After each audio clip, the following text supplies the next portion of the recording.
पूरे चैप्टर के important question जो हुआ करेंगे तो हम उसको भी लास्ट में डिस्कस किया करेंगे। हेलो माय डियर स्टूडेंट, आज हम स्टार्ट कर रहे हैं फिजिक्स का न्यू चैप्टर गतिमान आवेश तथा चुंबकत्व। किसी बुक में लिखा हुआ है गतिमान आवेश तथा चुंबकत्व और एनसीईआरटी में लिखा हुआ है गतिमान आवेश और चुंबकत्व। इससे कोई इतना बड़ा इशू नहीं है। तो क्या इसको बोलते हैं मूविंग चार्ज एंड मैग्नेटिज्म। तो आज हम इसको पढ़ने वाले हैं और सीधी सी बात है, अच्छा चैप्टर है। और जिसने क्या किया है, हमारा जो एक चैप्टर था फर्स्ट इलेक्ट्रिक फील्ड था, इलेक्ट्रिक फील्ड को समझा था हमने, उसमें समझा था ना। तो इलेक्ट्रिक फील्ड और चार्ज को जो समझा था, जिसने वो चैप्टर किया हुआ है उसके लिए चैप्टर बिल्कुल इजी है। ऐसे मान लो उसका वो चैप्टर क्लियर है तो ये भी चैप्टर क्लियर है। वही कॉन्सेप्ट लगाने, वहां पे क्या था, इलेक्ट्रिक फील्ड था, यहाँ पे मैग्नेटिक फील्ड हो जाएगा। थोड़ी कंडीशन चेंज होगी लेकिन फील हो जाएगी, क्योंकि मैं उसी से पुराने वाले से नहीं फील कराऊंगा तुम्हें। तो दिक्कत करें स्टार्ट। ध्यान से समझने के पॉइंट कुछ नहीं है, ज्यादा कुछ नहीं है। जिसने इलेक्ट्रिक फील्ड पढ़ा हुआ है उसका मान लो कि ये चैप्टर भी उसने पढ़ा हुआ है। एक एक चीज को समझना बहुत सिंपल वे में। पहले क्या करेंगे, और एक चीज और आपको बता दूं कि हम क्या करेंगे, हम पहले देखेंगे कि इस पूरे चैप्टर में कौन कौन से टॉपिक हम कवर करने वाले। और क्या हुआ करेगा, चैप्टर हम दो लेक्चर में क्लोज कर देते हैं, और 2 वीडियो में क्लोज करते हैं। तो जब क्लोज चैप्टर को करेंगे हम, तो सेकंड वीडियो जो आएगा उसमें पूरे चैप्टर के इंपोर्टेंट क्वेश्चन जो हुआ करेंगे तो हम उसको भी लास्ट में डिस्कस किया करेंगे।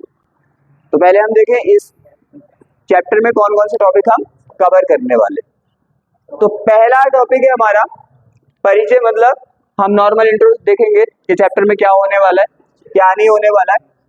फिर बढ़ेंगे सेकंड नंबर पे चुंबकीय क्षेत्र में गतिमान आवेश पर बल, क्या force on the moving charge in a magnetic field, कि मैग्नेटिक फील्ड में हमारा कोई चार्ज मूव करेगा तो किस तरह से फोर्स अप्लाई होता है। फिर हम पढ़ेंगे चुंबकीय क्षेत्र में धारावाही चालक तार पर क्या होगा, यहाँ पे धारावाही चालक तार पर बल होगा, ये वाला काट देना, ठीक है। तो फिर पढ़ेंगे हम धारावाही चालक तार, आपने पढ़ा है, मैंने बोला ना, जिसने इलेक्ट्रिक फील्ड पढ़ा है आधी फीलिंग वहीं से उठ जाएगी उसकी और कनेक्ट हो जाएगा। तो बल पढ़ेंगे, इसका मीन्स क्या होगा, force on A current crying conductors wire in a magnetic field. क्या होगा कि मैग्नेटिक फील्ड में एक वायर रखा होगा, उस पर हम फोर्स को पढ़ेंगे। फिर पढ़ेंगे वायो-सेवर्ट का नियम तथा अनुप्रयोग, वायो-सेवर्ट लॉ एंड एप्लीकेशन, मीन्स वायो-सेवर्ट का नियम पढ़ेंगे। अनुप्रयोग का मीन्स ये है कि वायो-सेवर्ट के नियम को कहाँ कहाँ पे हम कैसे कैसे अप्लाई करते हैं, फिर उसके बाद हम वो देखेंगे। फिर हम देखेंगे एम्पियर का परिपथीय नियम है, एम्पियर का परिपथीय नियम तथा अनुप्रयोग, means ampere circuit law and application. यहाँ पे भी होगा कि पहले हम एम्पियर का रूल्स देखेंगे, लॉ देखेंगे क्या है, और फिर उसका यूज कैसे कैसे कहाँ कहाँ पे होता है वो देखेंगे। तो पूरे चैप्टर में हम ये टॉपिक कवर करने वाले। और क्या होगा, जब सेकंड लेक्चर आएगा तो हम ये भी देखेंगे कि पूरे ओवरऑल चैप्टर से कौन कौन से इंपोर्टेंट क्वेश्चन है जो आपके एग्जाम में आते हैं। और हम क्या करते हैं, हम चैप्टर को कवर करते हैं ऑफलाइन क्लास से। इसका मीन्स क्या होता है, हम ऐसे यूट्यूब पे क्लासें नहीं देते कि हमने क्या किया, ओनली फॉर्मूला कराया। हम बिल्कुल उस तरह से लिखते हैं जिस तरह से आपको पेपर में एग्जाम में, बोर्ड एग्जाम में लिख के आना है, वर्ड टू वर्ड, कैसे थ्योरी लिखनी है, कैसा उसका इंट्रो देना है, कंप्लीटली तरीके से। तो अब हम स्टार्ट करने वाले। तो क्या था, अब माइंड को थोड़ा बैक में लेके चलते हैं, चले। हमने पहले देखा, सिंपल समझ लो क्या पढ़ना है यहाँ पे, बड़े सिंपल सी लैंग्वेज में। हमने चैप्टर फर्स्ट स्टार्ट किया, हमने क्या किया, हमने चार्ज को एक जगह कांस्टेंट करके रेस्ट में रख दिया। फर्स्ट चैप्टर सेकंड चैप्टर में क्या था, हमने पढ़ा था कि चार्ज एक जगह स्थिर था, रेस्ट में था, गति नहीं कर रहा था। तो हमने देखा था जब चैप्टर रेस्ट में था तो सीधी सी बात है वो एक क्षेत्र उत्पन्न करता था, वैद्युत क्षेत्र मीन्स इलेक्ट्रिक फील्ड। पढ़ा था आपने फर्स्ट सेकंड चैप्टर में, इसको क्या बोलते हैं, इलेक्ट्रोस्टैटिक्स, जिसमें चार्ज क्या था, रेस्ट में रखा हुआ था। फिर चैप्टर नंबर थर्ड पे आए, हमने देखा उसमें उसने चार्ज ने मूव करना स्टार्ट कर दिया। मींस थर्ड चैप्टर में हमने देखा कि चार्ज ने गति करनी स्टार्ट कर दी। और आपको पता है धारा वाला चैप्टर आपने पढ़ा है, चार्ज क्या, इलेक्ट्रॉन ने गति करनी स्टार्ट कर दी थी और इलेक्ट्रॉन ही चार्ज को गति करा रहा था। तो दो चीजें पढ़ी आपने, पहले चार्ज एक जगह रखा था, रेस्ट में था, गति नहीं कर रहा था। फिर आपने पढ़ा कि चार्ज ने क्या किया, चार्ज ने गति करनी स्टार्ट कर दी, मूव करना स्टार्ट किया, तो धारा बन गया।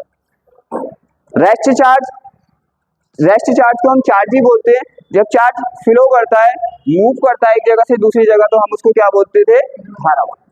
ये ऑलरेडी आप पढ़ चुके। अब हमने क्या देखा, देखो क्या है, चार्ज वैसे तो दिखने में बहुत ही सिंपल है, लेकिन चार्ज अपने अलग अलग फंडे दिखाता रहता है। चार्ज कैसे कैसे फंडे दिखाता है, देखो कुछ फंडे आप पढ़ चुके हैं। जैसे चार्ज एक जगह रखा था तो वैद्युत क्षेत्र उत्पन्न करता था, इलेक्ट्रिक फील्ड आप पढ़ चुके।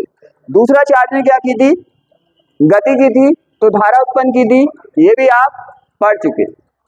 अब यहाँ पे चैप्टर में क्या पढ़ रहा है, यहाँ पे ये पढ़ रहा है भाई कि जब हमारा आवेश गति करता है, क्या करता है, गति करता है, तो सीधी सी बात है, तो क्या हो जाता है, धारा बन जाता है, धारा फ्लो होती है। आवेश गति करता है तो गतिमान आवेश को ही तो धारा कहते हैं, तो आपको पता है ना। तो गति करता है आवेश तो धारा बहने लगती है। अब हमें इस चैप्टर में ये पढ़ना है, किसी सर्किट के अंदर, किसी वायर के अंदर, किसी कंडक्टर के अंदर जब हमारा चार्ज क्या करता है, चलता है, गति करता है, तो उसमें धारा बहती है, और उस धारा का क्या इफेक्ट होता है, उसके चारों अराउंड जो होता है, चारों तरफ क्या होता है, कुछ इफेक्ट छोड़ता है कि नहीं छोड़ता है। तो सिंपल भाषा में बोले हम तो धारा, जब किसी वायर के अंदर, कंडक्टर के अंदर धारा चलती है, तो उसके अराउंड चारों ओर एक चुंबकीय क्षेत्र उत्पन्न हो जाता है। फीलिंग समझ आई। चार्ज रेस्ट में तो वैद्युत क्षेत्र, चार्ज गति में तो धारा, और चार्ज ने जब गति की कंडक्टर के अंदर, तो उसके चारों तरफ ऑटोमेटिकली एक चुंबकीय क्षेत्र आ जाता है, जिसे इस चैप्टर में हम पढ़ने वाले। नॉर्मल इंट्रो समझ में आया, यहाँ पे क्या पढ़ने वाले, शुरू से हमने यहाँ तक चैप्टर में देख लिया क्या क्या होता है। तो क्या पढ़ने वाले हो आप इस चैप्टर में, कि जब किसी चालक के अंदर धारा बहती है, तो उसके चारों तरफ चुंबकीय क्षेत्र ऑटोमेटिकली आ जाता है। उसी को इस चैप्टर में पढ़ने वाले, कैसे आता है कैसे नहीं आता, मोस्टली उसे पढ़ने वाले हैं। इसका एक, क्योंकि ये चैप्टर देखे तो सीधी सी बात है, चुंबकीय क्षेत्र यहाँ पे पढ़ने वाले। क्या पढ़ने वाले हो आप, चुंबकीय क्षेत्र, गतिमान आवेश तथा चुंबकत्व। तो सीधी सी बात है, यहाँ पे क्या पढ़ने वाले हो आप, क्या पढ़ने वाले हो, चुंबकीय क्षेत्र, मैग्नेटिक फील्ड। क्या पढ़ोगे आप यहाँ पे, चुंबकीय, इसे चुंबकीय भी कहते हैं, चुंबकीय भी कहते हैं एनसीईआरटी पे, ठीक है। चुंबकीय क्षेत्र कहते हैं इसको इंग्लिश में, लेकिन एक ही कहते हैं। मैग्नेटिक फील्ड पढ़ने वाले हो आप यहाँ पे, समझ आया। इस चैप्टर में क्या पढ़ने वाले हो, मैग्नेटिक फील्ड। अब वो किसकी वजह से होगा, कैसे होगा, कहां से आएगा, कहां से नहीं आएगा, वही तो चैप्टर में देखना है हमें। समझ में आया, मैग्नेटिक फील्ड आप यहाँ पे पढ़ने वाले। अब क्या था, चैप्टर की स्टार्टिंग करते हैं। नॉर्मल इंट्रो तो समझ आ गया, मैंने देखो फर्स्ट चैप्टर से यहाँ तक जोड़ के बता दिया, आपको समझ भी आ गया होगा, हाँ ऐसा ऐसा होता भी था। अब क्या है, यहाँ पे क्या था, चैप्टर की स्टार्टिंग होती है ऐसे, देखो चैप्टर की स्टार्टिंग होती है कि हम क्या करते हैं, अभी मैंने बताया था, मान लो यहाँ पे फॉर एग्जाम्पल कोई बैटरी, इस तरह से कोई बैटरी है, राइट। ये प्रैक्टिकल किया था इस साइंटिस्ट हमारे जो थे, आज स्टेट क्या हुआ, पॉजिटिव नेगेटिव लगा देंगे, कोई दिक्कत वाली नहीं, अच्छे से समझदार है, ठीक है। तो हमारे क्या थे, ऑस्टेड का प्रयोग था। तो सीधी सी बात है, अगर किसी सर्किट में धारा फ्लो हुई, करंट फ्लो हुआ, तो बाहर चुंबकीय क्षेत्र आया, तो किसी ने पहले देखा ही तो होगा ना कि आया कि नहीं आया। तो यहाँ पे क्या थे हमारे साइंटिस्ट और स्टेड का प्रयोग। ये क्या था, सर्किट में मान लो यहाँ पे करंट फ्लो हो रहा था, क्या हो रहा था यहाँ पे सर्किट में करंट फ्लो हो रहा था। यहाँ पे एक कंपास रखा हुआ था, क्या रखा हुआ था, कंपास रखा हुआ था जो डायरेक्शन बताता है किसकी डायरेक्शन बताता है, मान लो कि डायरेक्शन बताता है वो किसकी डायरेक्शन बताता है, चुंबकीय क्षेत्र की। तो क्या हुआ, जैसे ही इसमें धारा फ्लो हुई, जब धारा इसमें फ्लो होती है तो कंपास में क्या होता है, कंपास में विक्षेप हो जाता है। विक्षेप का मीन्स कंपास बताने लगता है मैग्नेटिक क्षेत्र को, किसे, मैग्नेटिक फील्ड मतलब चुंबकीय क्षेत्र को बताने लगता है। तो सीधी सी बात है, साइंटिस्ट के माइंड में आता है कि भाई यहाँ तो क्या नहीं है, यहाँ तो कोई भी चुंबकीय क्षेत्र नहीं है। जब यहाँ पे चुंबकीय क्षेत्र नहीं है तो कंपास कैसे बता रहा है चुंबकीय क्षेत्र की दिशा, बात समझ आई। अपने माइंड से खुद सोचो, भाई चुंबकीय क्षेत्र होगा तभी तो चुंबकीय क्षेत्र की दिशा होगी ना। अब यहाँ पे एक चुंबकीय क्षेत्र की दिशा बताता है, तो सीधी सी बात है, धारा जब यहाँ पे फ्लो हो रही थी तो यहाँ पे धारा फ्लो हुई होगी, तो यहाँ पे चुंबकीय क्षेत्र आया होगा। जब चुंबकीय क्षेत्र होगा तभी तो इसने चुंबकीय क्षेत्र की दिशा बताई होगी। तो उन्हें ज्यादा इसको टाइम वेस्ट नहीं करेंगे इसमें, तो सीधी सी बात है, इन्होंने देखा क्या कि अगर किसी सर्किट के अंदर या किसी भी कंडक्टर में हम धारा फ्लो करते हैं तो उसके चारों तरफ एक चुंबकीय क्षेत्र उत्पन्न हो जाता है। इन्होंने ये अपने प्रैक्टिकल में देखा, सिंपल भाषा में, सिंपल लैंग्वेज में, ये इनका प्रैक्टिकल था, समझ आया। बस ये इन्होंने सबसे पहले इन्होंने बताया था क्या कि किसी सर्किट में, किसी वायर में, किसी कंडक्टर में धारा फ्लो होती है तो उसके चारों तरफ ऑटोमेटिकली एक चुंबकीय क्षेत्र आ जाता है। इन्होंने सबसे पहले सर्च किया था, बात खत्म, ठीक है ना। क्या किया और इन्होंने फिर क्या बोला, ये देखने के बाद ये तो बात समझ आ गई ना कि किसी चालक तार में विद्युत धारा प्रवाहित करने पर अर्थात गतिमान आवेश के कारण, आपको पता है ना धारा क्या है, मैं देखना चाहता हूँ किसने पढ़ा धारा वाला चैप्टर, क्या है धारा, गतिमान आवेश ही तो है, पढ़ के आए हो, बहुत बढ़िया। तो क्या है, चाहे आप उसे धारा बोल दो, चाहे उसे आप गतिमान आवेश बोल दो। तो किसी चालक में विद्युत धारा प्रवाहित करने पर अर्थात गतिमान आवेश के कारण उसके चारों ओर एक चुंबकीय क्षेत्र उत्पन्न हो जाता है, जिसे विद्युत धारा का चुंबकीय प्रभाव कहते हैं। देखो है ना, विद्युत धारा का कैसा प्रभाव है, चुंबकीय प्रभाव। इसका मीन्स क्या हो गया, विद्युत धारा ने चुंबकीय प्रभाव दिखाया, चुंबकीय इफेक्ट दिखाया। जैसे तुम बहुत टैलेंटेड बन जाओ तो तुम क्या होगा, अपने टैलेंट का इफेक्ट दिखाओगे, हर कहीं पे दिखाओगे ना। इसी तरह से विद्युत धारा ने कौन सा प्रभाव दिखाया, चुंबकीय प्रभाव। क्या, when electric current flow in a conductor wire, इसमें क्या लिख दिया, due to the moving charge a magnetic field is generated around it which it is called the magnetic field of electric current। कोई दिक्कत किसी को, ये सिंपल सी बात थी, ऐसा नहीं है यहाँ से थ्योरी आएगी, बस चैप्टर स्टार्ट करते हैं तो थोड़ा समझाना पड़ता है, बाकी ऐसा नहीं यहाँ से थ्योरी आएंगी। क्लियर है, समझ आ गया, बस चैप्टर समझने की कोशिश कर रहे थे कि चैप्टर में क्या है। तो यहाँ पे कुछ ऐसा था। अब यहाँ पे आपको मेन पॉइंट समझना है, चैप्टर का मेन पॉइंट। ये तो सिंपल सी बात थी, हमने देखा था कि किसी वायर में, चाहे हम इस तरह भी क्या कर लें, किसी वायर को लें और इसमें क्या कराएं, करंट फ्लो कराएं, तो सीधी सी बात है, इसके अराउंड चारों तरफ क्या हो जाएगा, चुंबक क्षेत्र हो जाएगा। ये हम सिंपल में यहाँ पे देख चुके हैं, यही इस चैप्टर का मेन टॉपिक है। अब आता है मैग्नेटिक फील्ड जो होता है हमारा, वो किस तरह से आ सकता है। तो मैग्नेटिक फील्ड हमारा दो तरह से यहाँ पे चैप्टर में पढ़ने वाले। एक क्या होता है, एक तो मैग्नेटिक फील्ड हमारा आपने समझ ही लिया कैसे आता है। एक मैग्नेटिक फील्ड आता है हमारा करंट फ्लो से, करंट फ्लो से तो आपको पता चल गया, मैंने बोल दिया ऑटोमेटिकली आ जाता है। आपने देखा था फर्स्ट चैप्टर में कि एक चार्ज था, क्या था, एक चार्ज था और उस चार्ज की वजह से उसके अराउंड, उसके चारों तरफ क्या उत्पन्न हो रहा था, क्या, वैद्युत क्षेत्र। इसका मीन्स क्लियर है कि आवेश रेस्ट होता है हमारा, स्थिर आवेश जो होता है अपने चारों तरफ क्या उत्पन्न कर देता है, वैद्युत क्षेत्र उत्पन्न कर देता है। बिल्कुल सेम उसी तरह से हमारे चुंबक, तो आपने देखा होगा चुंबक मैग्नेट, जिस तरह से, अब यहाँ पे समझ लो अच्छे से, देखो क्या था, हम, मैंने बोला धारा वाला चैप्टर जिसने पढ़ा है ना उसे ऐसा फील करा दूंगा ये भी पढ़ा है उसने, मैं उससे जोड़ता चलूंगा, दिक्कत ही नहीं आएगी।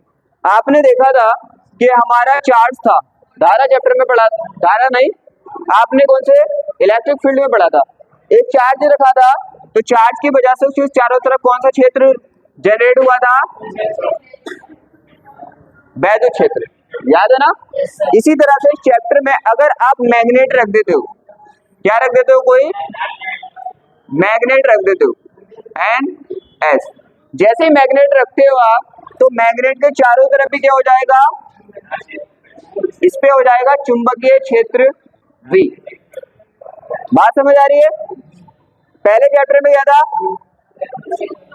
किसकी वजह से आया, आवेश की। यहाँ पे क्या होगा, मैं अगर आपने मैग्नेट को रखा, चुंबक को रखा, तो उसके चारों तरफ भी क्या आ जाएगा, अरे कहानी तो समझ आ रही है ना, समझ आ रही है ना। आवेश रखते थे तो आवेश के चारों तरफ क्या होता था, वैद्युत क्षेत्र। चुंबक रखेंगे तो उसके चारों तरफ क्या होगा, चुंबकीय क्षेत्र। तो हमारे माइंड में सीधी सी बात है, 2 पॉइंट क्लियर हो गए। एक तो चुंबकीय क्षेत्र हमारा मैग्नेट की वजह से आता है, मैग्नेट जनरेट करती है, मैग्नेट उत्पन्न करती है। दूसरा क्या आता है, दूसरा हमारा चुंबकीय क्षेत्र धारा फ्लो की वजह से आता है। दोनों पॉइंट क्लियर है। तो अगर हम देखें चुंबकीय क्षेत्र, क्या देखें, चुंबकीय क्षेत्र, चुंबक क्षेत्र देखें तो चुंबकीय क्षेत्र के कितने रीजन है हमारे पास, मैग्नेटिक फील्ड, क्या मैग्नेटिक फील्ड, मैग्नेटिक फील्ड के कितने रीजन है हमारे पास, 2 रीजन है। एक तो कौन सा रीजन है, चुंबक, एक किससे होता है, चुंबक से, मैग्नेट से होता है, और एक आपको पता है धारा से होता है। किससे होता है, धारा से, किससे, धारा से, धारा, करंट, आई, ठीक है, क्लियर है। अब यहाँ पे हम इस चैप्टर में 2 पार्ट्स में पढ़ने वाले, किसे पढ़ने वाले हैं, पहली बात तो चुंबकीय क्षेत्र को पढ़ने वाले हैं, और चुंबकीय क्षेत्र को किससे रिप्रेजेंट करते हैं, V से, V से रिप्रेजेंट करते हैं। पहला पॉइंट कि हम यहाँ पे चुंबकीय क्षेत्र को पढ़ने वाले हैं, इसका सिंबल क्या है, B है। दूसरी बात, सिंपल लफ्जों में समझ लो कि जैसे वैद्युत क्षेत्र हमारे क्या होता था, एक सदिश राशि थी, वेक्टर क्वांटिटी थी, इसी तरह से चुंबकीय क्षेत्र भी हमारी वेक्टर क्वांटिटी है। और आप अच्छे से जानते हो वेक्टर क्वांटिटी में दिशा और उसके परिणाम दोनों की जरूरत होती है, और स्केलर क्वांटिटी में ओनली उसका हमें क्या चाहिए, अमाउंट चाहिए होता है। क्लियर है ना। अब हमने समझ लिया कि इसको कितने टाइप में पढ़ना हमें इस चैप्टर में। एक तो चुंबक बना देगा अपना, क्या चुंबकीय क्षेत्र बना देगा, और उसे हमें पढ़ना है, और फिर एक धारा बनाएगा, उसे पढ़ना। तो पहले हम स्टार्ट करेंगे चुंबक वाले से। किससे स्टार्ट करेंगे, चुंबक होगा, चुंबक ऑटोमेटिकली क्या कर देगा, वहां पे चुंबक क्षेत्र जनरेट कर देगा। तो चलें, अब सारा चैप्टर तो समझ आ गया। अब देखो यहाँ पे, अब यहाँ पे देखना हमें क्या, देखो आप समझना ध्यान से, जिसने पहला चैप्टर पढ़ा था अच्छे से उसी के यूज यहाँ पे होने वाले। आपने देखा था कि आपने क्या शो किया था, आप बहुत अच्छे से याद है, आपने ऐसे किया था कि आपने इस तरह से लाइन बनाई थी, क्या बनाई थी, लाइन, चैप्टर नंबर फर्स्ट में लाइन बनाई थी, और ये लाइन को बोल दिया था आपने, ई बोल दिया था, स्मॉल है क्या, आपको इसने ई बोल दिया था, यहां तक कोई दिक्कत। अब देखो क्या होता है, अब यहाँ पे क्या पढ़ना है आपको, यहाँ पे क्या होगा, बी होगा, यहाँ पे क्या होगा, बी होगा। कैसे, जैसे हमारा चार्ज था, क्या था हमारा चार्ज, तो चार्ज ने क्या जनरेट किया था, उत्पन्न किया था, ई को जनरेट किया था। इसी तरह से यहाँ पे आप क्या होगा, आपके पास एक फील्ड होगा, और कौन सा फील्ड होगा, एक समान, बिल्कुल यूनिफॉर्म, लेकिन वहां पे आप ई था, यहाँ पे बी है। देखो कोरिलेट करके पढ़ोगे, अच्छा समझ में आ जाएगा, क्योंकि वो आपका पढ़ा हुआ है।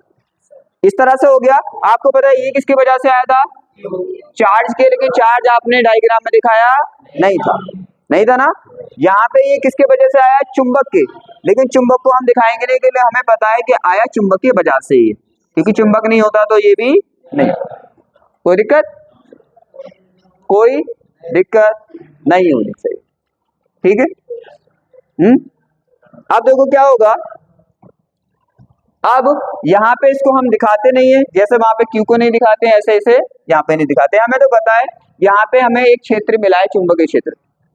चुंबकीय क्षेत्र मिला है तो सीधी सी बात है, चुंबकीय क्षेत्र को जनरेट करने वाला भी होगा, और इस कंडीशन में जनरेट किसने किया है, चुंबक ने किया। अब क्या होगा, हमें किसका आर्टिकल करना है, एक समान चुंबकीय क्षेत्र में गतिमान आवेश पर बल। तो ये हमारा क्या है, चुंबकीय क्षेत्र है। जैसे आपने देखा था चुंबकीय क्षेत्र में, जैसे आपने वैद्युत क्षेत्र में देखा था, वैद्युत क्षेत्र में अगर कोई क्या करता था, हमारा चार्ज गति करता था तो वहां पे बल लगता था ना, वहां पे भी क्या लगता था, बल लगता था, और यहाँ पे भी क्या लगेगा, बल। आपको याद है ना कि जब दो प्लेटों के बीच आप विभवांतर कर देते और वहां पे किसी चार्ज को देते तो वहां पे चार्ज मूव करता था ना। जैसे आपने धारा बहाई थी, धारा फ्लो हुआ था, धारा फ्लो भी तो इसीलिए हुआ था, दोनों पे विभवांतर था, और विभवांतर की वजह से उससे क्या हुआ था, ई जनरेट हुआ था। ई ने बल लगाया था, फोर्स लगाया था, जिससे इलेक्ट्रॉन गति कर रहे थे, धारा लग रही थी। तो याद है ना वो कहानी, ऐसे यहाँ पे भी कहानी होगी। इस तरह से क्या होगा, वहां पे भी बल लगता था चुंबकीय क्षेत्र में, वैद्युत क्षेत्र में भी बल लगता था, चुंबकीय क्षेत्र में भी बल लगेगा। तो लेकिन दोनों में डिफरेंट होता है, वो हम साथ साथ देखने वाले। तो पहले आपको पता है, आपको क्या पढ़ना है, force on a moving charge in A uniform magnetic field, मतलब एक समान चुंबकीय क्षेत्र में आपको देखना है कि बल लगता कैसे। आपको क्या करते हैं, आर्टिकल करना है कि अपने पास 3 स्टेप होते हैं। पहले हमने डायग्राम बनाते हैं, डायग्राम से फिर इंट्रो। मैंने बोला था ना, हम बिल्कुल ऐसे कराते हैं जैसे आपको बोर्ड की कॉपी में लिखना है। ऐसा नहीं कि नॉर्मल फॉर्मूले करा दिए आप ऐसे कर लो, नहीं, बिल्कुल जैसे आपको करना है, बिल्कुल सेम वैसे करते हैं। पहले हमने डायग्राम कंप्लीट बनाएंगे, तो सीधी सी बात है, हमारे पास क्या है, एक समान चुंबकीय क्षेत्र है ना। उसके बाद एक क्या कर रहा है, यहाँ पे एक हमारा आवेश चार्ज है, हमारे पास क्या चार्ज है, और चार्ज इस डायरेक्शन में v वेग से, वेलोसिटी से गति कर रहा है। अब आपको पता है v की डायरेक्शन और इस v की डायरेक्शन, और इनके बीच क्या है, थीटा है। यहाँ तक किसी को कोई दिक्कत नहीं है ना। आपको पता है v की दिशा होगी ना, मैंने पहले बोल दिया, ये वेक्टर क्वांटिटी है तो दिशा होगी। यहाँ तक कोई दिक्कत, तो हमारे पास डायग्राम आ गया, हमारे पास डायग्राम आ गया। अब डायग्राम के क्या बात करते हैं हम, जो भी इसका इंट्रो होता है वो यहाँ पे लिख देते हैं। इंट्रो का मतलब जो भी इस डायग्राम के अंदर होता है। अब क्या क्या है इसके अंदर, देखो पहला काम हमारा यही होता है कि हम क्या करते हैं, डायग्राम बनाते हैं। किसी भी आर्टिकल को करने के लिए डायग्राम होना चाहिए। डायग्राम के बाद सेकंड स्टेप क्या आता है, उसका इंट्रो करते हैं। इंट्रो का लिखना पड़ता है ना, ये तो सबको पता, आर्टिकल होता है 3 स्टेप में, डायग्राम, फिर इंट्रो, फिर फॉर्मूला। ये हो गया। सेकंड क्या होता है हमारा, इंट्रो। इंट्रो में इसलिए बोल रहा हूँ क्योंकि वैसे तो इसको मोस्टली टीचर थ्योरी बोलते हैं कि इसकी साइड वाली थ्योरी, लेकिन हम वो बड़ा पुराना तरीका है, बिल्कुल इंटरेस्ट नहीं आता, हम न्यू तरीके से लिखते हैं। जो यहाँ पे आपको दिख रहा है वो लिख दो, तो इंट्रो ही तो हुआ। तो क्या दिख रहा है आपको, साफ साफ दिख रहा है, माना कि एक समान चुंबकीय क्षेत्र बी है। क्या आपको एक समान चुंबकीय क्षेत्र बी दिख रहा है, हमने लिख दिया भाई चुंबकीय क्षेत्र बी है। माना कि लोग आते हैं, आपको पता है ना, या बी है ना ई है ना कुछ है, ये तो सब झूठ है, तो मान ही तो रहे सब कुछ। तो माना ये होगा, let there be a uniform magnetic field B. फिर क्या है, एक क्यू आवेश चुंबकीय क्षेत्र बी की दिशा से कोण पर v वेग से चल रहा है। तो यहाँ पे क्या है, क्या चीज नहीं लगाई हमने, बताओ क्या चीज नहीं लगाई, v की दिशा से थीटा कोण पर v वेग से चल रहा है। तो साथ साथ दिख रहा है आपको, हमारे पास एक चार्ज है और v की दिशा से देखो थीटा कोण पे चल रहा है, और कितने वेग से चल रहा है, v से। पहला काम, सेकंड काम, 2 काम करते हैं। फिर हम स्टार्ट करते हैं इसका फॉर्मूला करना। फॉर्मूला करना स्टार्ट करते हो। अब क्या होता है, इस पे जो लगने वाला बल होता है, फॉर्मूले का मतलब क्या होता है बताओ, फॉर्मूले का मतलब क्या होता है, फॉर्मूले का मतलब होता है यहाँ पे जो भी कुछ होता है, अब इस पे क्या लगेगा, एक फोर्स लगेगा, इस पे क्या अप्लाई होगा, एक फोर्स अप्लाई होगा। फॉर्मूले का मतलब होता है जो भी यहाँ पे हमारे डायग्राम में होता है, उन सब सिंबलों में किस तरह का रिलेशन होता है वो फिट करते हैं हम उसमें। यही तो करते हो ना, नहीं यार, क्या था कूलम का नियम, क्या था, Q1 Q2, बीच की दूरी कितनी थी R, परावैद्युतांक कितना था K, इनके बीच लगने वाला बल कितना था F। तो इसका मतलब यही तो होता है, डायग्राम में जितने भी आपके यहाँ पे यूज हो रहे, जितने भी यूज हो रहे, सबके बीच आपको रिलेशन बिठाना है फॉर्मूले में, किस तरह से एक दूसरे पे डिपेंड करते हैं, उसी को आर्टिकल बोलते हैं। तो आपने क्या प्रूफ किया था, F इज इक्वल टू के Q1 Q2 upon are square. देखो है ना, तो हमने क्या फॉर्मूला प्रूफ करने का मतलब यही होता है, जो भी डायग्राम में होते हैं सबके बीच किस तरह फॉर्मूले में वो एक दूसरे को कोरिलेट करते हैं। तो यहाँ पे क्या है, आपके पास V है, आपके पास Q है, आपके पास V है और आपके पास F है। तो इसका मीन्स क्या होगा, इसमें किस तरह का फॉर्मूला कोरिलेशन हमारा बनेगा। ठीक है, अब देखो क्या होगा, जैसे हम क्या करें, इस पे हम लिखेंगे कि इसका जो फॉर्मूला होता है वो होता है, इस पे लगने वाला जो बल होता है वो होता है F is equal to Q V sine theta. क्या होता है, Q V साइन थीटा होता है। अगर आप इसके स्टेप बनाना चाहो तो स्टेप में भी आप इसको बना सकते हो। कैसे बना सकते हो, क्या आप लिख सकते हो इसको इस तरह से। देखो मैं कोई भी चीज छोड़ता नहीं हूँ, आपको जैसे बेनिफिट लगे, क्योंकि ऐसे भी कर दोगे तो बोर्ड में कहीं पे भी कोई दिक्कत नहीं आएगी। इसको एक स्टेप में एक तरीके से और भी करते हैं, जैसे हम क्या बोलेंगे, आपने देखा है कि जिसका हम फॉर्मूला प्रूफ करते हैं उसका उसके जितने भी इसमें लगे होते हैं, जितने भी होते हैं, जैसे वेग है, आवेश है, तो हम देखते हैं कि इसका इससे क्या संबंध है। जैसे यहाँ पे देखा था, आप एफ का फॉर्मूला प्रूफ कर रहे थे ना, तो आपने देखा था एफ का Q1 के साथ क्या रिलेशन है, कैसे लगा है इसके साथ, आपका एफ के Q2 के साथ क्या रिलेशन है, आपका आर के साथ क्या रिलेशन है। तो जिसका फॉर्मूला लगाते हैं तो बाकी सबके साथ देखते हैं कि इसका किस तरह का रिलेशन है, और रिलेशन यहाँ पे एक ही होता है, या तो ये अनुक्रमानुपाती होता है या व्युत्क्रमानुपाती होता है। ये तो देखते हो ना फॉर्मूले में, सिंपल सी बात है। तो यहाँ पे हम क्या देखने वाले हैं, तो हम देखने वाले हैं कि यहाँ पे प्रूफ किसका आर्टिकल कर रहे हो आप, एफ का। तो आप देखोगे आपका एफ का क्यू के साथ कैसा रिलेशन है, क्या ये अनुक्रमानुपाती है, क्या व्युत्क्रमानुपाती है, थीटा के साथ क्या रिलेशन है, वी के साथ क्या रिलेशन है, बी के साथ क्या रिलेशन है, क्यू के साथ। यही होता है आर्टिकल का मेन मोटिव। क्लियर है, तो हम डायरेक्टली इसको ऐसे भी कर सकते हैं, F is equal to Q V sine theta, ये होता है इसका। या हम क्या कर बोल सकते हैं, हम बोल सकते हैं ऐसे कि एफ क्या होता है, गतिमान आवेश, गतिमान आवेश के क्या होता है, अनुक्रमानुपाती होता है। और एफ क्या होता है, गतिमान आवेश के वेग के भी क्या होता है, अनुक्रमानुपाती होता है। और v के भी क्या होता है, चुंबकीय क्षेत्र के भी अनुक्रमानुपाती होता है। और f क्या होता है, कोण की जो जिया होती है साइन थीटा, उसके भी अनुक्रमानुपाती होता है। आपको करना आता है, फिर क्या कर देते हैं आप, सबको एक साथ मिला के आप ऐड कर देते हैं। देखो आर्टिकल का मतलब आज मैं और डायरेक्टली समझाना चाह रही हूँ आपको, आर्टिकल का मतलब क्या होता है। आर्टिकल का मतलब यही होता है, जो भी हमारे डायग्राम में है सबके साथ इसका रिलेशन किस तरह से है, जिसका आप आर्टिकल प्रूफ कर रहे हैं। तो एफ का आर्टिकल कर रहे हैं ना, तो हमने देख लिया भाई एफ के साथ क्यू का ये रिलेशन है, ये सबके साथ रिलेशन देख लिया ना। जब सबके साथ रिलेशन देख लेते हैं तो आपको पता है फाइनली आर्टिकल में सबको एक जगह हम लिख देते हैं। अनुक्रमानुपाती वाले को ऊपर लिख देते हैं, व्युत्क्रमानुपाती वाले को नीचे लिख देते हैं। लेकिन यहाँ पे तो सब ऊपर ही है, तो हम एक साथ जोड़ के लिख देंगे क्या, क्यू वी, दोनों में से कोई भी लिख लो, क्यू वी साइन थीटा। और आपको पता है अनुक्रमानुपाती हटाते तो यहाँ पे कितना आता है, आपका कोई नियतांक के आता है। तो क्या आता है, के आता है, के क्यू वी साइन थीटा। लेकिन यहाँ पे अनुक्रमानुपाती नियतांक का मान कितना होता है, 1 होता है। 1 होता है, इसलिए डायरेक्टली ऐसा आ जाता है। तो आप इसको दो तरह से कर सकते हो, आप ऐसे भी डायरेक्ट लिख सकते हो कि इस पे लगने वाला बल क्या होता है, क्यू वी साइन थीटा होता है। या आप ऐसे लिख सकते हो जैसे आप और आर्टिकल करते हो, ये किया था ना कूलाम का नियम, कैसे किया था आपने किया था दोनों आवेशों के बीच लगने वाला बल, दोनों आवेशों को गुणनफल के अनुक्रमानुपाती होता है, बीच की दूरी के वर्ग के व्युत्क्रमानुपाती होता है। तो इसको आप इस तरह भी निकाल सकते हो। क्या लिख दोगे यहाँ पे, आपको पता है जो रिलेशन यहाँ पे होता है वही तो लिखते हो आप यहाँ पे। तो यहाँ पे क्या लिखोगे, गतिमान आवेश पर लगने वाला बल आवेश के अनुक्रमानुपाती होता है। यहाँ पे क्या लिखोगे, गतिमान आवेश पर लगने वाला बल क्या आवेश के वेग के अनुक्रमानुपाती होता है। यहाँ पे क्या लिखोगे, लगने वाला बल क्या होता है, चुंबकीय क्षेत्र के अनुक्रमानुपाती होता है। यहाँ पे क्या लिखोगे, लगने वाला बल कोण की जिया के अनुक्रमानुपाती होता है। फिर सबको जोड़ के लिख दोगे। तो आपके पास दो स्टेप है, चाहे आप ऐसे कर दो ऐसे कर दो, आपकी मर्जी। ठीक है, हमारा फॉर्मूला प्रूफ हो गया। अब बनती है इसकी टर्म और कंडीशन, टर्म एंड कंडीशन कि कितने तरह से ये अप्लाई होता है, कभी ये मैक्सिमम होता है, कभी ये कम होता है, कभी ये जीरो होता है। कैसे देखें आगे, इसकी टर्म और कंडीशन ये बन गया। हाँ एक चीज और, हम इसको वेक्टर फॉर्म में भी लिखते हैं। किसमें फॉर्म में लिखते हैं, वेक्टर फॉर्म में।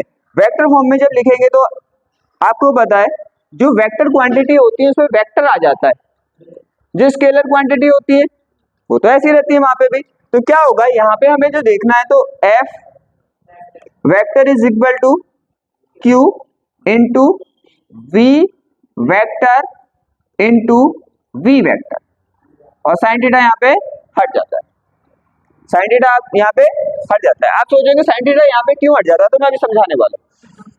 ये समझ आ गया? इसको इस तरह से लिखेंगे, F वेक्टर का मतलब F आपने डायरेक्शन के साथ लिखा है, V आपने डायरेक्शन के साथ लिखा है, V आपने डायरेक्शन के साथ लिखा है। ये आपको पता है क्या है, स्केलर क्वांटिटी है Q। तो आप नॉर्मल फॉर्मूला इसका ये होता है और वेक्टर फॉर्म में इसका ये होता है।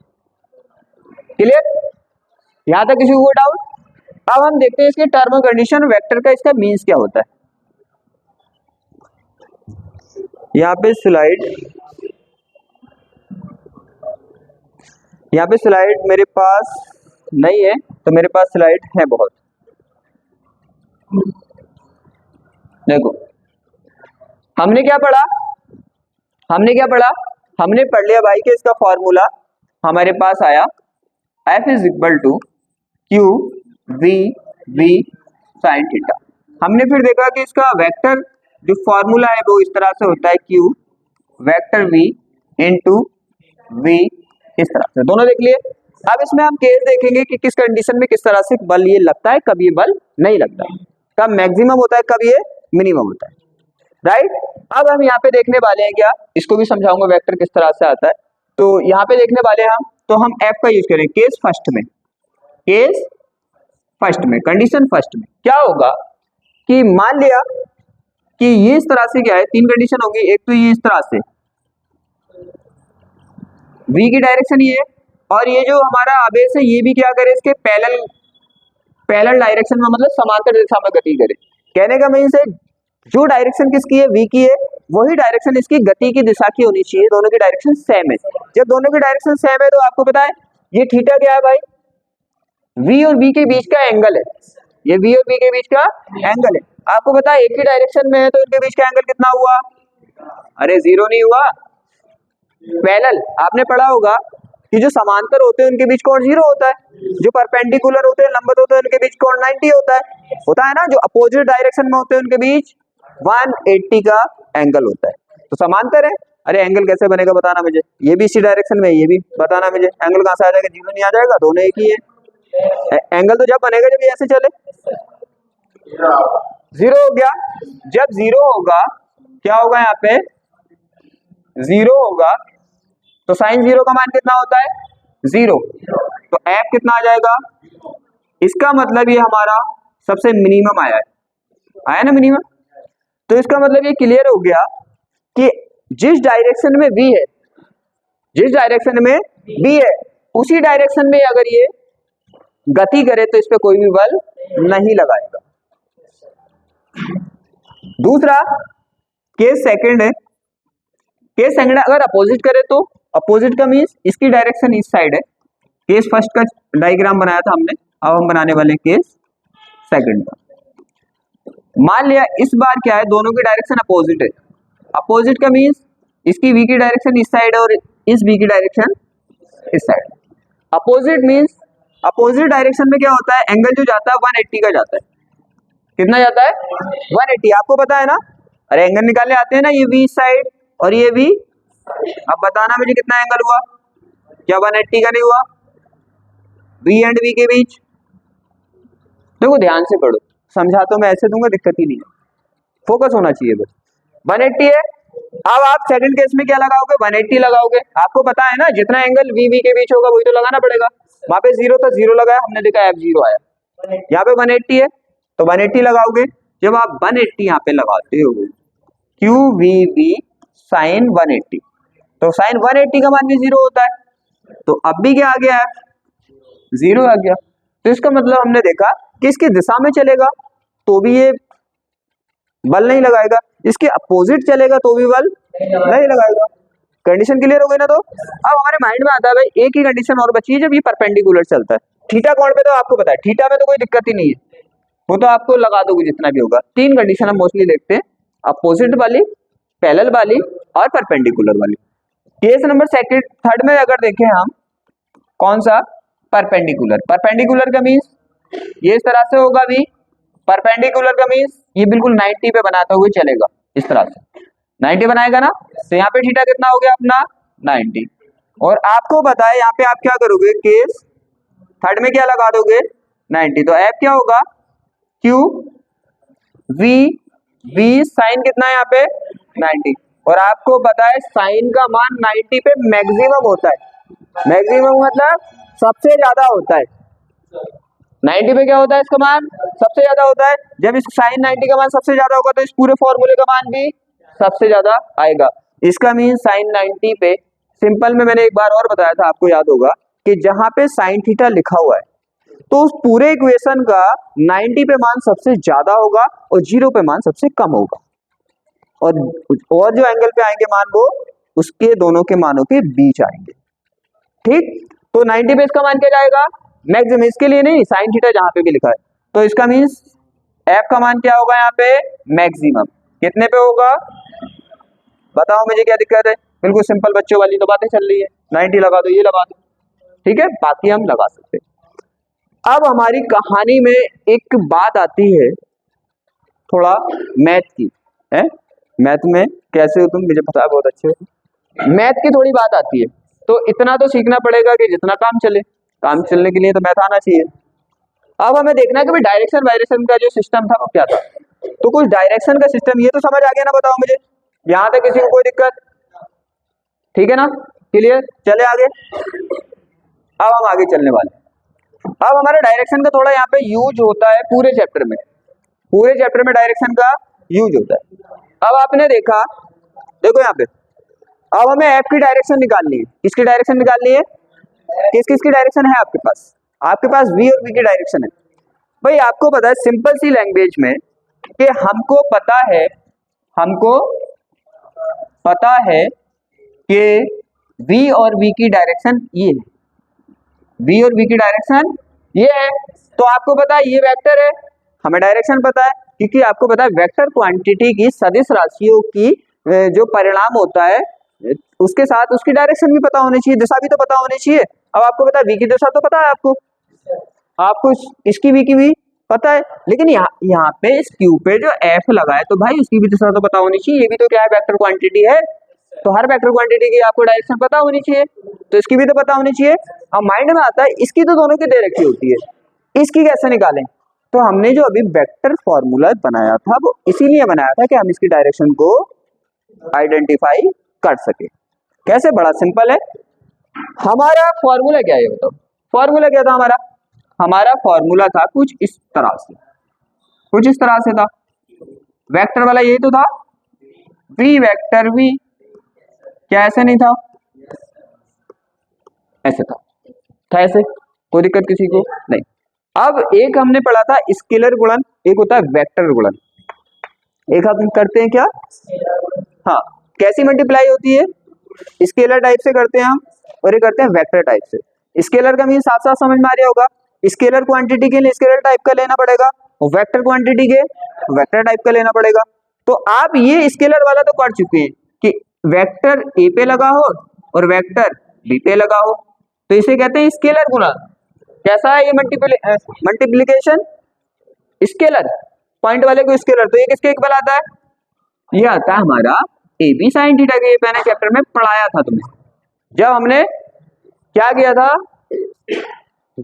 गॉस की नियम के अनुप्रयोग किए थे, यही यूज किया था पूरे उसमें चैप्टर। आगे देखो, अब आता है हमारे वेक्टर को कैसे निकालते हैं। वेक्टर का जो होता है vector A cross V, A cross B लिखा जाता है ए वी साइन थीटा, बस सिंपल सा इतना डिफरेंट है, वहां पे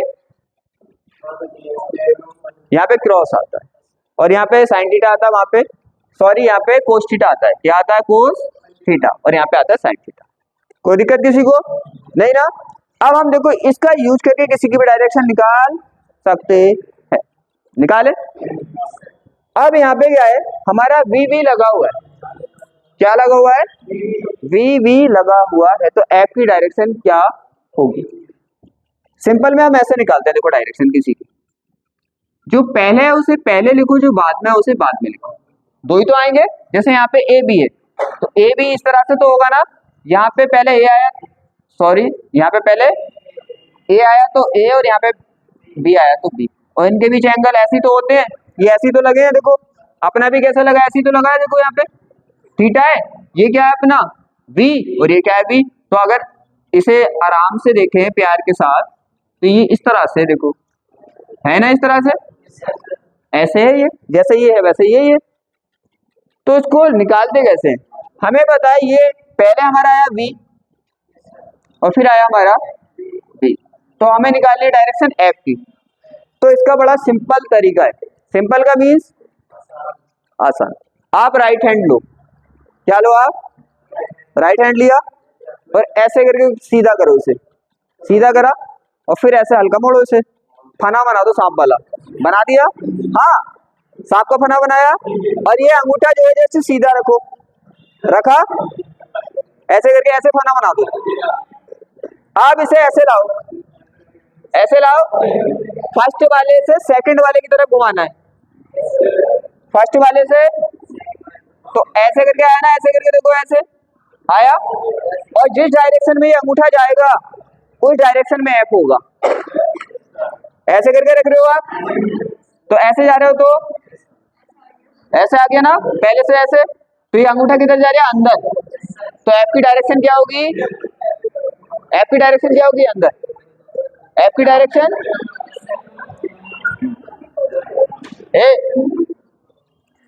एफ की डायरेक्शन क्या होगी, ऐसे करके तीर बनाते हैं अपने, तीर बनाते हैं ना अंदर। अब अंदर होगी एफ की डायरेक्शन, एफ की डायरेक्शन अंदर होगी तो तीर किधर जाएगा, अंदर जाएगा ना, अंदर जा रही है। तो अगर अंदर वाले को दिखाते हैं हम क्रॉस से, किससे दिखाते हैं, क्रॉस से। तीर के ये ऐसे मान लो ये तीर है और तीर के ये 4 पॉइंट दिख रहे हैं आपको, ये अंदर जा रही है और ये 4 पॉइंट है, तो ये तीर ऐसे ऐसे जा रही है अंदर को, तो ये वाले इसके बाहर दिखाई देंगे ना, तो क्रॉस से इसलिए दिखाते हैं, क्या दिखाते हैं, ऐसे सिंपल में याद रखना, अंदर है तो क्रॉस से दिखाते हैं। मान लो ये ऐसे लगा होता, उल्टा लगा होता, V एंड B ऐसे लगा होता, तो पहले कौन आया,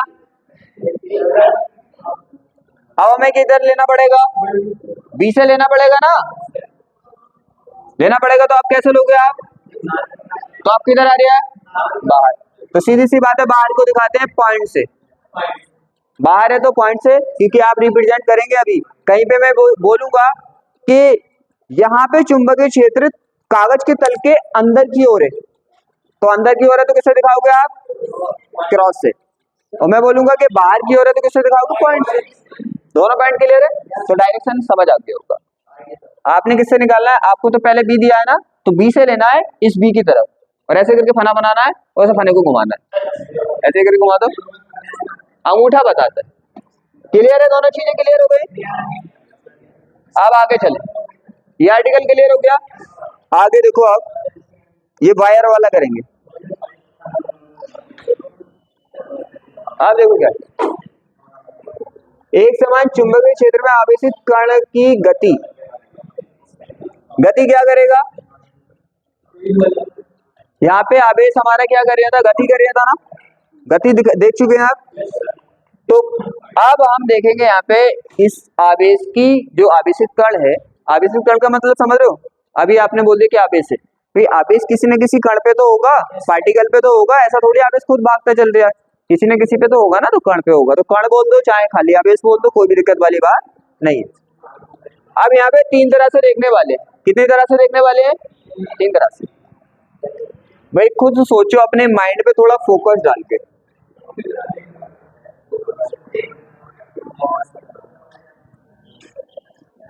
अपने माइंड पे थोड़ा फोकस डाल के सोचो कि हमारा इस तरह से देखो,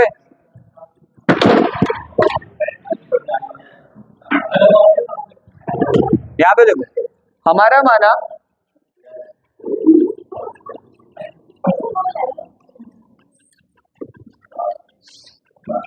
हमारा क्या है यहाँ पे V है, तो आपको पता है 3 स्टेप से यहाँ पे एंटर कर सकता है, आपने पढ़ लिया, कैसे एंटर कर सकता है, समांतर एंटर कर सकता है, समांतर एंटर कर सकता है ना, और एक ये थीटा कोण पे भी एंटर कर सकता है और एक 90 कोण पे भी एंटर कर सकता है, तो 3 तरह से एंटर कर सकता है।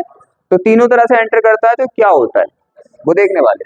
यहाँ से क्वेश्चन पूछता है, वो रेडियस निकलवाता है यहाँ से, यहाँ पे इसका आवर्तकाल निकलवाता है और इसकी आवृत्ति निकलवाता है। तो कई चीज यहाँ से डिफाइन कराता है आपके बोर्ड एग्जाम में भी और कॉम्पिटेटिव एग्जाम में। तो यहाँ से बहुत क्वेश्चन बनते हैं। आर रेडियस कंपेयर कराता है वो दो की, जैसे प्रोटॉन इलेक्ट्रॉन की रेडियस कंपेयर करा ली, इस तरह से कराता है आर की यहाँ से। तो देखें आगे, अब हम देखने वाले हैं क्या भाई, यहाँ पे देखो लंबत कर, यहाँ पे पहले क्या करना है, लंबत प्रवेश करेगा। लंबत का मतलब एंटर जो करेगा वो 90 पे करेगा, 90 पे एंटर करना। देखो यहाँ पे, यहाँ का इसका डायग्राम में रेड से दिख रहा है, नहीं बताओ, रेड से दिख रहा है, यहाँ पे चला हूँ, रेड दिख रहा है, दिख रहा है ना। देखो इस तरह से हमारा ये है, इस तरह से हमारा बी है, यहाँ पे बी है। जैसे आपका यहाँ पे बी है तो आप क्या करेंगे, 90 पे एंटर कराएंगे। तो यहाँ पे जो हमारा है ना चुंबकीय क्षेत्र, उसे क्रॉस से दिखा रहे हैं। किससे दिखा रहे हैं, इसका मतलब क्या हुआ बताना मुझे, चुंबकीय क्षेत्र अंदर की ओर है, चुंबकीय क्षेत्र अंदर की ओर है, इस ओर नहीं है, इस ओर नहीं है, अंदर की ओर है। मैंने बोला ना तीर अगर तीर दिखाना है, ऐसे बनाते हैं ना, तीर को ऐसे बनाते हैं ना, तो ये जब ऐसे घूमता है तो क्रॉस इधर आता है। तो इसको ऐसे नहीं बनाना आपको, मैंने बना के इसलिए दिखाया, आप कंफ्यूज ना हो कि ऐसे बना रहे हैं तो क्यों बना रहे हैं, ऐसे बना रहे हैं तो क्यों बना रहे हैं। ऐसे बना रहे हैं तो तीर को इधर लगाना पड़ेगा क्योंकि इधर की डायरेक्शन है। अगर ऐसे अंदर को दिखाएंगे तो तीर को अंदर, जब तीर अंदर होगा तो तुम्हें तो बस इतना पार्ट दिखाई देगा, इसके पीछे पीछे वाला पूरा तीर थोड़ी दिखेगा। तो इसको हम क्रॉस से बना देते हैं, ऐसे नहीं बनाते, फिर ऐसे बनाते हैं।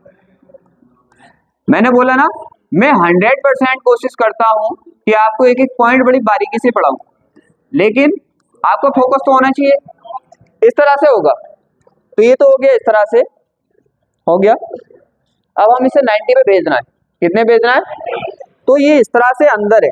अगर मैं बिल्कुल सीधा ऐसे भेज दूं तो, सीधा ऐसे भेज दूं तो सीधा, अरे 19 हो जाएगा। देखो मुझे ये इधर जा रहा है, ये इधर जा रहा है, दोनों के बीच एंगल कितना होगा 90। तो मैं इसे ऐसे एंटर कराऊं, इसमें कैसे एंटर कराऊं, ऐसे एंटर करा दिया, दिख नहीं रहा ना क्योंकि रेड में रेड हो गया। देखो यहाँ पे इस तरह से एंटर किया 90 पे, यहाँ पे समझने वाली बात यहीं पे 90 पे एंटर किया। आपको पता है फोर्स लगेगा, क्या लगेगा, फोर्स लगेगा। अब वी और बी के डायरेक्शन में आपको देखना है, तो एक भी अपना ये और एक भी अपना ये है ना, तो तुम्हें पता है वही लगाना पड़ेगा आपको घुमा के, इधर से अंदर को ऐसा लगाना पड़ेगा। तो फोर्स किधर जा रही है, ऊपर जा रही है, ऊपर। अरे बाहर से घुमा, बी इधर है और ये वाला भी इधर है, तो ऐसे करके लाएगा ना इसको, तो अंगूठा तो ऊपर है ना, तो वी ऊपर, तो ये है तो वी ऐसे करके ऊपर आएगा, फिर आगे बढ़ेगा तो ये ऐसे करके। तो इसका मतलब ये होगा कि इसमें वी इस ऊपर की ओर लगेगा। जैसे ही और आगे बढ़ेगा तो वी फिर और, क्योंकि बी तो इधर ऊपर खींचेगा ना, जब ऊपर खींचेगा तो ये ऐसे करके सर्कुलर चलना स्टार्ट कर देता है। समझ आया, नहीं आया तो स्लाइड नंबर 5, 1 मिनट लगेगा, समझ नहीं आया तो समझने के लिए हमारे पास है काफी चीजें। देखो यहाँ पे हमारा ये क्या है, क्या दिख रहा है आपको, क्रॉस दिख रहा है ना, क्या है ये V, इसका मतलब अंदर की तरफ है। जैसे आपने एंटर किया यहाँ पे V से, तो इस पे फोर्स लगा ऊपर, फिर और आगे बढ़ेगा तो फोर्स लगेगा, फिर और आगे बढ़ेगा फोर्स लगेगा क्योंकि ऊपर लग रहा है ना। तो ये इस तरह से एक बार ऐसा आएगा कि राउंड घूमने लगेगा। किस तरह से घूमने लगेगा, राउंड। तुम्हें पता है ना ऊपर लग रहा है तो ऐसे जाएगा बल, इसको फिर राउंड राउंड घुमाना स्टार्ट कर देगा। तो यहाँ पे इस पे लगा बल कौन सा है बताना आप मुझे, लगा बल चुंबकीय बल तो है जो सबसे पहले पढ़ा है हमने, इसीलिए पढ़ा है, फिर उसका यूज करते रहेंगे। तो आपको पता है यहाँ पे होगा तो बल यहाँ पे ऊपर ही लगना है, जब यहाँ पे जाएगा तो बल यहाँ पे जाएगा। तो तुम्हें पता है जहाँ पे ये तो डायरेक्शन होगा सेम ऊपर इधर लगना है। देखो यहाँ पे था ये, तो तुम्हें तो जस्ट ऊपर लगाना है, यहाँ पे था तो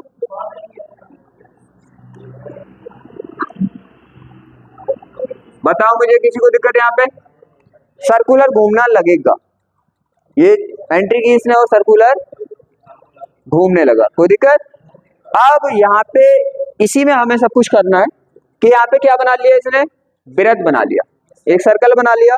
अब यहाँ पे पूछेगा कि सर्कल की रेडियस क्या होगी, सर्कल की रेडियस क्या होगी, वृत्त की रेडियस क्या होगी, और एक चक्कर पूरा करने में टाइम कितना होगा, जिसे आवर्तकाल बोलते हैं हम, और एक सेकंड में कितने चक्कर लगाएगा। इन चीजों को यहाँ पे हम पढ़ने वाले हैं।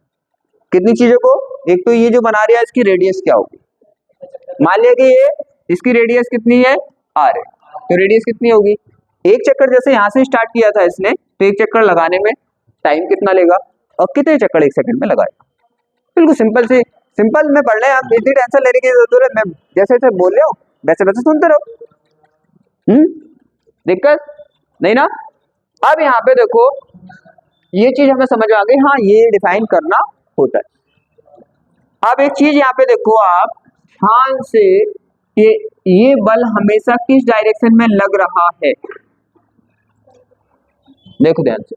आपको पता है जब कोई भी सर्कल होता है तो उसका एक सेंटर होता है, सेंटर होता है ना, कोई भी सर्किट होता है तो उसका क्या होता है, सेंटर होता है कि नहीं होता?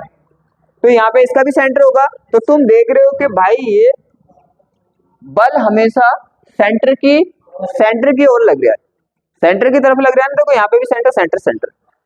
एक चीज ध्यान रखना, जब कोई भी चीज एक सर्कल में घूमती है तो उसे गोल गोल, खुद सोचो भाई ये इधर क्यों नहीं जा रही है, इस बल की वजह से ना, जैसे ये इधर बढ़ा ये इधर लगा, फिर इसने बाहर निकलने की कोशिश की फिर ये इधर लगा, तो इसका मतलब कौन घुमा रहा है, बल घुमा रहा है, बल इसे बाहर जाने नहीं दे रही है, इसने तो घुमाया गोल गोल, इसने घुमाया।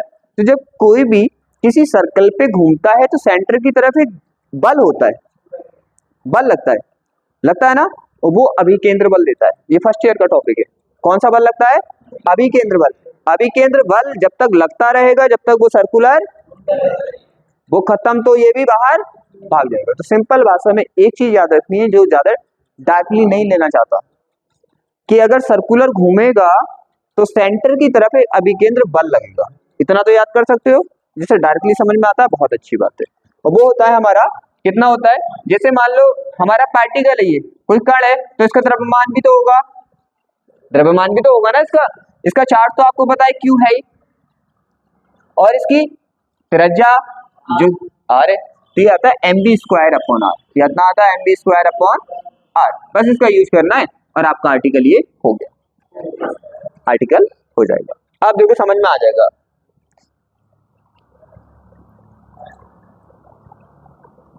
यहाँ पे देखो, अब डायग्राम तो मैंने दो तरह से बता दिया, अच्छे से समझ आ गया होगा। तो पहले हम डायग्राम करते हैं, फिर उसके बाद इंट्रो करते हैं। इंट्रो देखो क्या है, माना कि एक समान चुंबकीय क्षेत्र भी है, आपको पता है एक समान चुंबकीय क्षेत्र भी है, और जिसकी दिशा क्या है, अंदर की ओर है। अरे आपको पता है ना, इंट्रो में वही तो लिखते हैं जो डायग्राम में, वो लिख दो, दिक्कत ही नहीं लेनी। अंदर की ओर है, लिख दिया भाई अंदर की ओर है। और क्या है, इस क्षेत्र में एक आवेशित कण Q चुंबकीय क्षेत्र की दिशा के लंबवत प्रवेश करता है, लंबवत मतलब 90।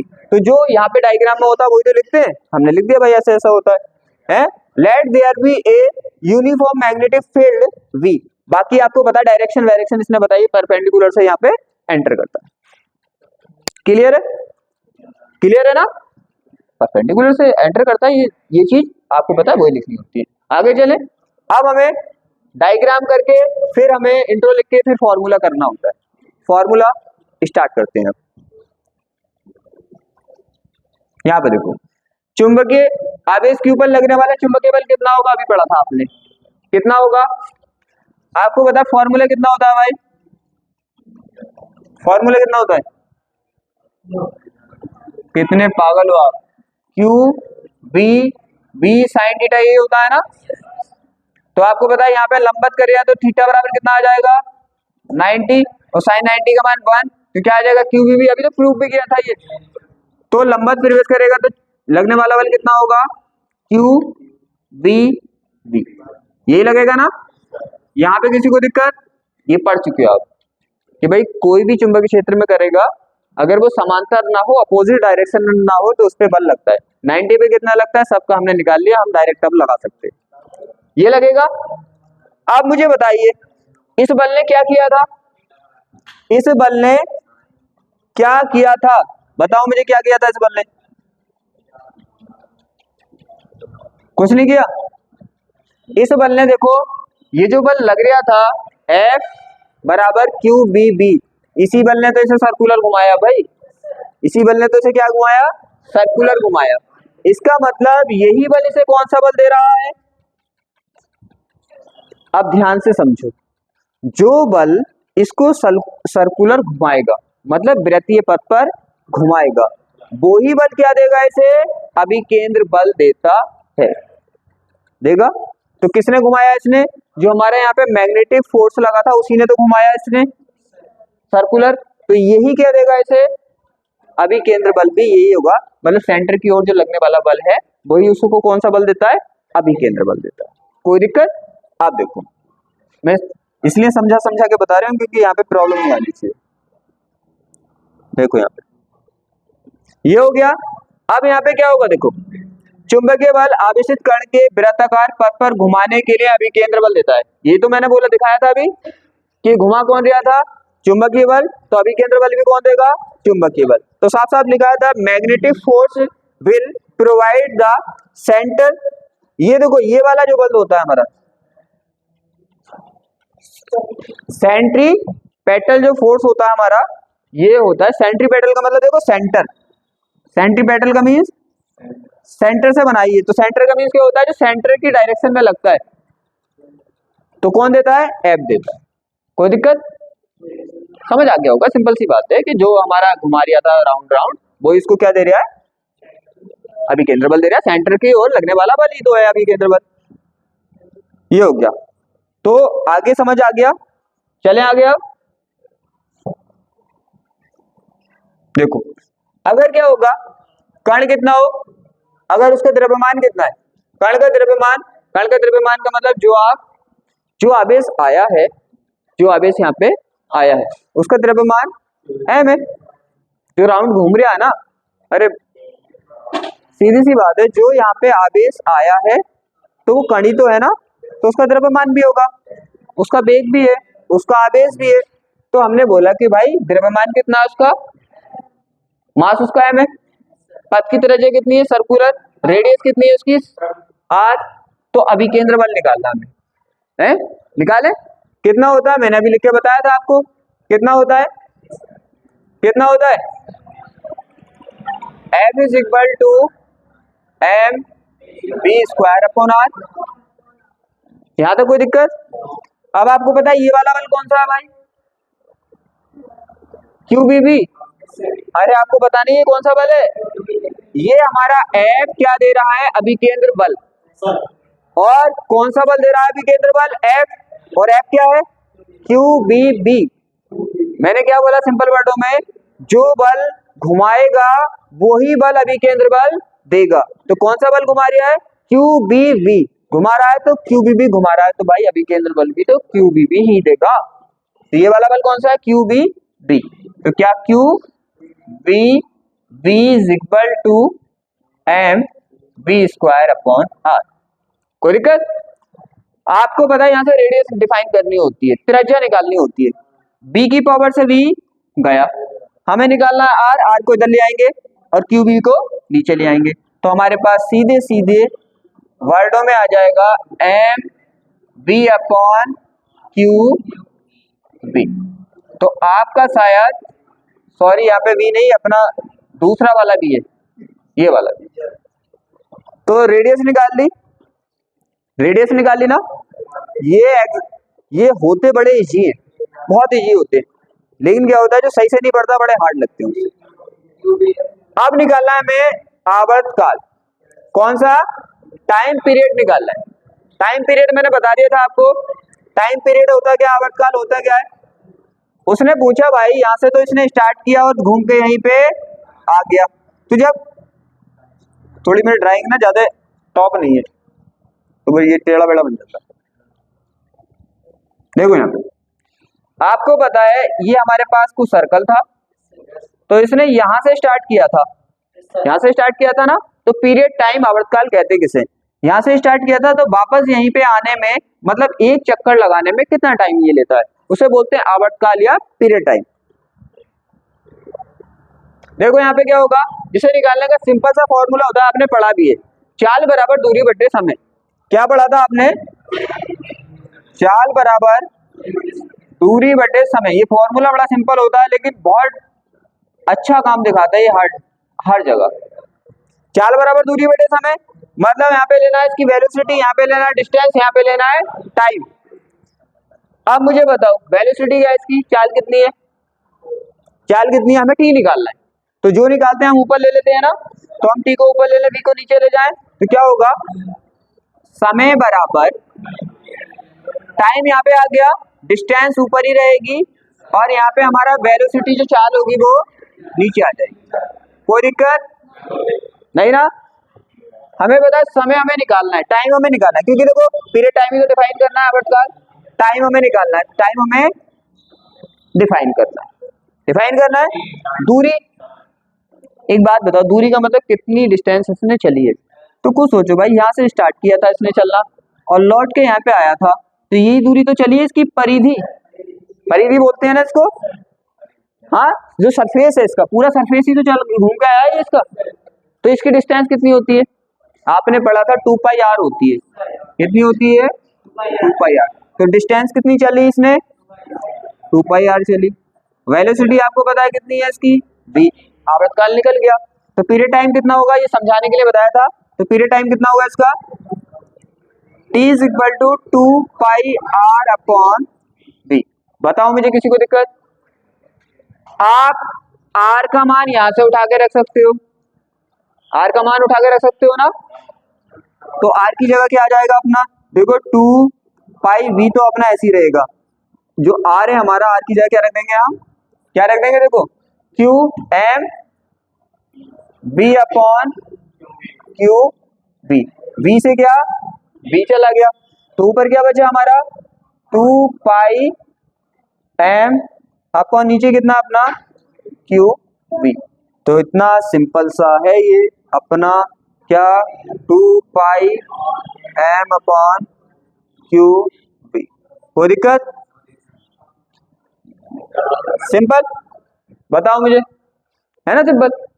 किसी टॉपिक को एक बार समझ के पढ़ लिया जाए तो मैं मानता हूं उसे 1000 बार पढ़ने की जरूरत, एक बार समझ के क्लास में पढ़ लो, एक दो बार जब आप जाके घर पे, तुम्हें पता है वीडियो आती है सबकी, रिवाइज कर लो, बिल्कुल जिस तरह से मैं यहाँ पे समझाता हूँ उसी तरह से फोकस है कि कहाँ पे क्या हो रहा है, बात खत्म। 2 बार करोगे 3 बार करोगे फिर ऐसा माइंड में फीड होगा कि जाएगा नहीं। चले आगे, पहले रेडियो डिफाइन की, क्या डिफाइन की, पीरियड टाइम आवर्तकाल डिफाइन किया। अब डिफाइन करने वाले हैं कुछ और, मैंने बताया था एक और बचता है क्या, हाँ आवृत्ति। तो क्या होगा, अब डिफाइन करना हमें कण की आवृत्ति का मीन्स फ्रीक्वेंसी, मतलब फ्रीक्वेंसी डिफाइन करनी है हमें, मतलब होता है इसका 1 सेकंड में कितने चक्कर, फ्रीक्वेंसी होता है, फ्रीक्वेंसी में इसका मतलब फ्रीक्वेंसी कितनी है। अब देखो 1 चक्कर मतलब ये होगा, हम देखने वाले हैं कि 1 सेकंड में इसने जो चक्कर लगाए हैं वो कितने चक्कर लगाए, ये देखने वाले हैं। इसे निकालने में कुछ नहीं करना पड़ता, बस क्या होता है ये, इसको हम एन से भी दिखा देते हैं, रिप्रेजेंट कर देते हैं, कई सिंबल है हम इसको इससे दिखा देते हैं और हम एक, तो क्या होता है बस आवर्तकाल का उल्टा करना होता है, आवर्तकाल का उल्टा, आवर्तकाल का उल्टा मतलब जो आवर्तकाल का फॉर्मूला आया था, क्या आया था देखो, यह आया था आपका 2 पाई m अपॉन क्यू बी। तो आवृत्ति क्या होती है इसकी, फ्रीक्वेंसी क्या होती है इसकी उल्टी, तो उसका सूत्र क्या हो जाएगा, फॉर्मूला उल्टा हो जाएगा। देखो यहाँ पे, तो हमारा यहाँ पे क्या हो जाएगा, इसका उल्टा कर देंगे, उल्टा कर देंगे, यहाँ पे आप t की वैल्यू रखो दोगे तो पूरा फॉर्मूला क्या हो जाएगा हमारा उल्टा हो जाएगा। इसे तो समझाने की जरूरत नहीं, इतना तुमसे आता है, उल्टा करना, फॉर्मूले का मान ऊपर का नीचे, नीचे को ऊपर कर देना। आगे चले, अब चले, 90 वाला पूछता है। अब आगे आता है हमारा, जब क्या करे, ये थीटा कोण पे प्रवेश करे। कितने कोण पे प्रवेश करे? थीटा कोण पे प्रवेश करे। तो थीटा कोण वाला आपको ट्राई करना है। बस मैं बताता हूँ इसकी जगह क्या यूज करना है। ओनली पूरा आर्टिकल सेम रहेगा, कोई भी दिक्कत, बिल्कुल सेम। बस एक चीज चेंज करनी है वहां पे। क्या चेंज करना है आपको? देखो, आपको पता है ये भी इस तरह से, वो हो गया तो ये भी हो गया, और ये हमारा भी इस तरह से, ऐसी है ना, थीटा कोण पे ऐसे। अब हम इसके क्या कर देते हैं, घटक तोड़ देते हैं, कंपोनेंट्स। घटक का मीन्स होता है पार्ट्स। इसको दो पार्ट में पढ़ेंगे, यहाँ पे समझो ध्यान से। ये एक्स एक्सिस होती है और ये हमारी वाई एक्सिस होती है ना। अगर कोई भी वैल्यू हमारी एक्स एक्सिस और वाई एक्सिस के यहाँ पे जाती है कहीं पे, तो हम उसे दो कंपोनेंट्स में तोड़ के पढ़ते हैं, घटक में। एक एक्स एक्स के घटक पे और एक वाई एक्स के घटक पे। दो घटक पे पढ़ के हम उसको पढ़ लेते हैं। बात समझ आ रही है? तो एक्स एक्स और वाई एक्स में इसको हम पढ़ेंगे, इसके दोनों घटक में। अब यहाँ पे देखो, घटक तोड़ने में कोई भी प्रॉब्लम वाली बात है नहीं। क्या होता है, जैसे हमें वी के तोड़ने, वी के नहीं किसी के भी तोड़ने आपको, तो इसको क्या कर दो, ऊपर भी लिख दो, यहाँ पे नीचे भी लिख दो। देखो किसी का भी घटक कितना सिंपल में तोड़ सकते हो आप। ऊपर भी लिखो इसे, जहां से एंगल बनाया उसके साथ लिख दो कोस थीटा, क्या लिख दो, और ऊपर वाले के साथ लिख दो साइन। इतना सिंपल होता है घटक तोड़ना। जहां से एंगल बनाया उस पे क्या लिखना है आपको? अरे समझ आया कि नहीं? ये ऐसे है, देखो ये ऐसे कुछ भी है, यहाँ पे मान लिया एक्स है, क्या है, एक्स है, और यहाँ पे थीटा है ना। हमें मानना एक्स के घटक तोड़ने, तो एक्स को एक बार यहाँ पे भी लिखो और एक बार जहां से एंगल बनाया उस पे लिख दो कोस, और यहाँ पे लिख दो साइन। घटक खत्म। यहाँ पे क्या करना है, आपने जहाँ पे बी लिया था, अब आपको पता है यहाँ पे आपने पढ़ा था इस तरह से, बी था अपना ऐसे, ऐसे था ना, ऐसे था ना, अंदर की ओर था, ऐसा नहीं था, अंदर की ओर, ऐसे था ना, अंदर की ओर था ना, और हमारा बी इस डायरेक्शन में था, तो बल ऊपर की ओर था। तो इसका मीन्स बल एफ यहाँ पे था और बी यहाँ पे था और ये अंदर था। ऐसे पढ़ा था ना आपने। अब यहाँ पे आपको इस एफ की जगह कौन दिख रहा है, बिल्कुल सिंपल तरीका बताऊंगा आपको, जो टेंशन ही खत्म हो जाए। कौन सा दिख रहा है यहाँ पे, वी का कौन सा घटक दिख रहा है, साइन थीटा ना। आपको पता है यहाँ पे बी का ये घटक लगाना है। कौन सा घटक लगाना है, बी साइन थीटा। कौन सा लगाना है, बी साइन, लगा लोगे ना। तो पूरे आर्टिकल में जहां पे बी था, जहां पे क्या था, बी था, ओनली का क्या लगा लेना आपको, बी। पूरा आर्टिकल सेम जाएगा, पूरा आर्टिकल सेम, पूरे आर्टिकल में बी हटा के बी साइन थीटा का यूज कर लोगे, पूरा आर्टिकल निकल आएगा। ये मैंने बता भी दिया। एफ की डायरेक्शन वाला घटक लेना है, जो एफ की डायरेक्शन में घटक। क्लियर हो गया, वो हो गया तो ये भी हो गया। आगे देखो, अब आधा बड़ा सुटेबल है हमारा, और शायद आप एकदम समझ में भी आ जाएगा। ये रिलेटिव है आपका, ये रिलेटिव किससे, ये रिलेटिव है। 10 मिनट तो लेने पड़ेंगे, 10 मिनट तो लेने पड़ेंगे। यहाँ पे देखो, ये इसमें बड़ा इंटरेस्ट आएगा क्योंकि ये आधा पहले का पढ़ा हुआ है आपका, आधा पहले का पढ़ा हुआ है। ठीक है, आपने देखा था किसी कंडक्टर में क्या होता है। पहले मुझे ये बताओ, यहाँ पे जो हम चुंबकीय क्षेत्र पढ़ रहे हैं, कौन सा वाला पढ़ रहे हैं, जो धारा की वजह से उत्पन्न हुआ, जनरेट हुआ है, या मैग्नेट की वजह से। आपको पता ऑलरेडी है मैग्नेट की वजह से, वो हमने धारा वाला नहीं पढ़ा अभी, धारा वाला कल की क्लास में पढ़ेंगे आप। आज तो आपको रखा हुआ, आज क्या, आज आपको ऑलरेडी रखा हुआ चुंबक क्षेत्र मिल रहा है। इसका मतलब रखा हुआ चुंबक क्षेत्र दे रहा है आपको, आपने कहीं भी उत्पन्न जनरेट नहीं किया है। जनरेट कल करेंगे, धारा फिलोगे तो किसके यहाँ पढ़ रहे हैं आप, आप पढ़ लें एक समान चुंबकीय क्षेत्र, इसका मतलब यहाँ पे जो चुंबकीय क्षेत्र है वो चुंबक वाला है, एक समान तरीके से आपको पहले से ही मिल रहा है। और कल पढ़ेंगे आप धारा को फ्लो कराएंगे तब आपको उत्पन्न होगा, तो जनरेट वाला कल पढ़ेंगे, आप ऑलरेडी वाला पढ़ लें आज। यहाँ पे देखो बड़ा ही अच्छा है, ये बड़ा ही अच्छा है। यहाँ पे आपको क्या करना है, गतिमान आवेश पर बल से धारावाही चालक के बल की व्याख्या आपको बताना है कि जैसे गतिमान आवेश पर बल लगता है, ये तो पढ़ लिया आपने, सबसे पहले यही पढ़ा था गतिमान आवेश पर बल। तो उसने पूछा था कि धारावाही चालक पर भी बल लगता है, उसी बात से प्रूफ कीजिए। क्या बोला उसने बोला है जैसे आपने पढ़ा था कि गतिमान आवेश पे बल लगता है, क्या लगता है, गतिमान आवेश पे बल लगता है, तो उसने बोला उसी आप तरीके के साथ, जनरल भाषा में बोले तो उसी तरीके से आप प्रूफ कीजिए कि धारावाही चालक पर भी बल लगता है। तो क्या पढ़ा था आपने वहां पे, अब इसका पहले तो डायग्राम बनाना पड़ेगा। डायग्राम कुछ इस तरह से होगा इसका,